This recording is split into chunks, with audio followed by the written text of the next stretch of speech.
നിങ്ങളുടെ favourite shows ഇനി ഒരിക്കലും മിസ്സാവില്ല. ഇപ്പോൾ C5 കാണും നിങ്ങളുടെ ഫേവറേറ്റ് ഷോ തികച്ചും സൗജന്യമായി. എന്തിനു നീ മറ്റുള്ളവരെ കണ്ണടച്ച് വിശ്വസിച്ചു?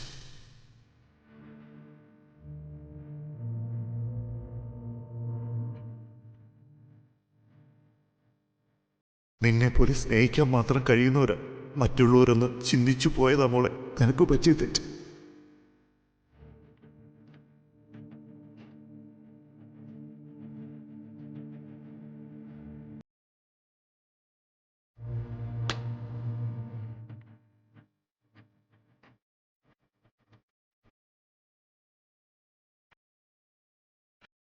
അങ്കിൾ,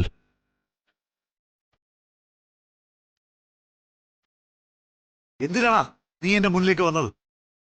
അങ്കിൾ അങ്കിൾ പ്ലീസ്, ഞാൻ പറയുന്നത് കേൾക്കാനുള്ള മനസ്സൊന്ന് കാണിക്കേ. എന്നിട്ട് അങ്കിൾ എന്നെ ശിക്ഷിച്ചോ? നിന്നെ ഞാനെന്തിനു ശിക്ഷിക്കണം? അതിന് നീ എനിക്ക് ആരാ?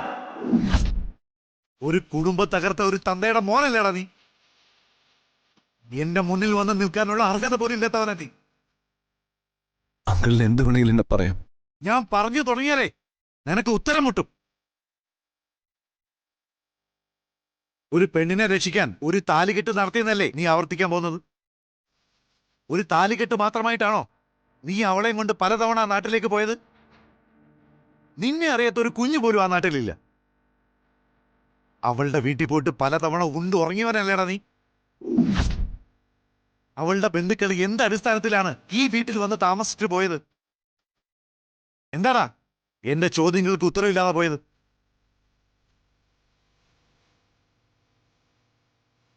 അമ്മുന്റെ കഴുത്തിൽ താലി കെട്ടിയത് നീയാണെന്ന് ദേവി എനിക്ക് കാണിച്ചു തന്നത് എങ്ങനെയാണെന്ന് എനിക്കറിയാമോ?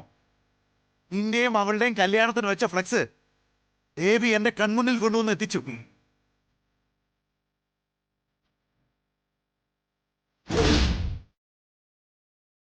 ആ നാട്ടുകാരെ മുഴുവൻ പറ്റിക്കല്ലായിരുന്നോടാ നീ? അവളുമായി ഞാൻ അവിടെ പോയിട്ടില്ല. പക്ഷെ അവൾ നാട്ടിലുള്ളപ്പോ ഞാൻ അവിടെ എത്തിയിട്ടുണ്ട്. ഒരുപക്ഷെ അവൾ വിശ്വസിക്കുന്ന ദേവിയായിരിക്കും എന്നെ അവിടെ കൊണ്ടെത്തിച്ചത്. കള്ളി വെളിച്ചത്താവൂന്ന് ഭയന്ന് നീ വിവാഹ ആത്മം തേടി അവിടെ പോയില്ലേ? പോയിരുന്നു.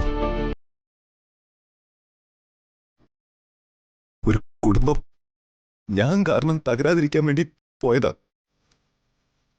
എന്നിട്ട് ആൽബം വരുത്തി വെച്ച വിധിയല്ലടാ എന്റെ മോൾ അനുഭവിക്കുന്നത്.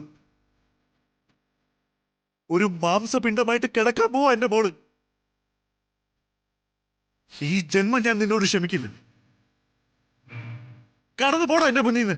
ഞാൻ സ്വാതിയെ ചതിച്ചിട്ടില്ല. അവളില്ലാതെ എനിക്കൊരു ജീവിതമില്ല. ഞാൻ ചെയ്തു പോയ തെറ്റിന് അങ്കിള് പൊറുക്കണം. ഇറങ്ങി പോടാ.